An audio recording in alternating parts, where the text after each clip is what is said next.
வணக்கம், ரெமி கிச்சனுக்கு உங்களை வரவேற்கிறேன். இப்போ நம்ம ஒரு 5 மினிட்ஸ் சட்னி தான் பார்க்க போகிறோம். இது 5 மினிட்ஸ்லேயே செய்திடலாம். இதுக்கு ஒரு பிடி கொத்தமல்லி, அதில் எல்லாம் குப்பை இருக்கா எல்லாம் பார்த்துட்டு நல்லா ஆஞ்சு இந்த மாதிரி 2ஆக கட் பண்ணி வச்சுக்கோங்க. இது பச்சையாக அரைக்கிற சட்னி, வதக்கெல்லாம் வேண்டாம். ஒரு காரம் உங்களுக்கு எவ்வளோ வேணுமோ அவ்வளோ. நான் ஒரு 5 பச்சை மிளகாய் எடுத்திருக்கேன். கொஞ்சம் சின்ன நெல்லிக்காய் அளவில் புளி எடுத்திருக்கேன். இதுக்கு அதிகமான இன்க்ரீடியன்ட்ஸ் எதுவுமே வேண்டாம். அதே மாதிரி ரொம்ப நேரம் வதக்கவும் வேண்டாம், அப்படியே செய்திடலாம். இதை தேவையான அளவு உப்பு கம்மியாக இருந்தால் அப்புறம் போட்டுக்கலாம். இது 5 மினிட்ஸில் செய்கிற சட்னி. இதை ஒரு வீடியோவில் தான் நான் பார்த்தேன். வெங்கடேஷ் பட் அவர் விஜய் டிவியில் பண்ணார். அது ரொம்ப நல்லா இருக்குன்னு சொல்லிட்டு எல்லோரும் சொன்னாங்க. சரி, நம்மளும் ட்ரை பண்ணி பார்ப்போமே. ஈஸியானது தானே, எல்லாருக்குமே சீக்கிரமாக ரீச் ஆகும். ரொம்ப கஷ்டப்பட்டு செய்கிறது யாருக்குமே இந்த நேரத்தில் மெனக்கட்டுறதுக்கு டைம் இல்லை. இந்த மாதிரி ஈஸியானதெல்லாம் எல்லாருமே செய்து பார்ப்பீங்க. அதுக்காக தான் இந்த சட்னி. இது தயிர் சாதத்துக்கெல்லாம் சாப்பிட்லாம். இதை நீங்கள் ஃப்ரிட்ஜில் வச்சுட்டு ஒரு வாரம் கூட வச்சு சாப்பிட்லாம், கெட்டு போகாது. ஏன்னா புளி போட்டு அரைக்கிறோம். எண்ணெயிலலாம் வதக்கலாம் வேண்டாம். ஆயில் செலவே ரொம்ப இல்லை, கடுகு தான் தாளித்து போடணும். இந்த மாதிரி கொத்தமல்லி, பச்சை மிளகா, புளி, உப்பு இதை தான் போட்டு அரைக்க போகிறோம். அரைச்சிட்டு பார்க்கலாம். இப்போ சட்னியை இப்படி அரைச்சி வச்சுட்டோம். நல்லா பேஸ்ட்டாக பச்சையாக இருக்குது பாருங்கள். இப்போ நம்ம வேண்டிய அளவு கொஞ்சம் தேங்காய் எண்ணெய் விட்டுப்போம்.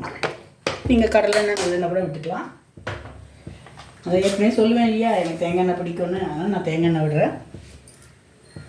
எண்ணெய் காயட்டும்.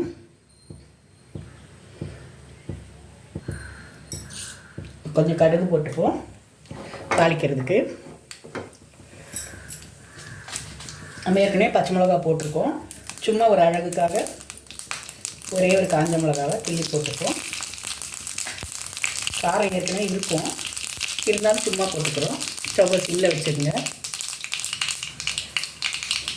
ரொம்ப ஈஸியான சட்னி. இது எல்லாருக்கும் பிடிக்கும். எங்கேயா வெளியில் போகும்போது கூட சாதத்துக்கு மேலே இது வச்சுட்டு போகலாம், கெட்டு போகாது. இப்போ நம்ம சட்னி அரைச்சிட்டோம், கடுகும் தாளிச்சிட்டோம். அதுக்கு மேலே இதை போட்டுப்போம். சூடாக போடுவோம். சூடாக போட்டால் அந்த பச்சை வாசனை போயிடும். அதுக்காக தான் சூடாக போடுறது. இந்த சட்னி ரொம்ப நல்லாயிருக்கும், கெட்டும் போகாது. தயிர் சாதத்துக்கு, பழைய சாதத்துக்கு, இட்லி, தோசைக்கு எல்லாத்துக்குமே சாப்பிட்லாம். ப்ரெட்டுக்கு மேலே கூட தடவி சாப்பிட்லாம். உங்களுக்கு பிடிச்ச மாதிரி எப்படி எது கூட வேணால் இது செய்கிறோம். இதை நீங்கள் ட்ரை பண்ணி பாருங்கள், கெட்டு போகாது, நல்லாயிருக்கும். ஃப்ரிட்ஜில் வச்சிங்கன்னா 2-3 நாள் வச்சு கூட சாப்பிட்லாம். ஏன்னா எல்லாமே பச்சையாக அரைச்சிருக்கோம். அதுவும் இல்லாமல் நம்ம புளி வச்சுருக்கோம், அதனால் கெட்டு போகாது. இப்போது எல்லோரும் இந்த கொத்தமல்லி சட்னி, நான் பச்சை சட்னி சொல்கிறேன் ஏன்னா பச்சை கலரில் இருக்குது, பச்சையாக வேறு அரைச்சிருக்கோம். அதனால் இதுக்கு நான் பேர் பச்சை சட்னின்னு வச்சுருக்கேன். கொத்தமல்லி சட்னி எல்லாம் ட்ரை பண்ணி பாருங்கள், எப்படி இருக்குன்னு சொல்லுங்கள். ரெமி கிச்சன் எல்லோரும் சப்ஸ்கிரைப் பண்ணுங்கள், லைக் பண்ணுங்கள், ஷேர் பண்ணுங்கள். தேங்க்யூ.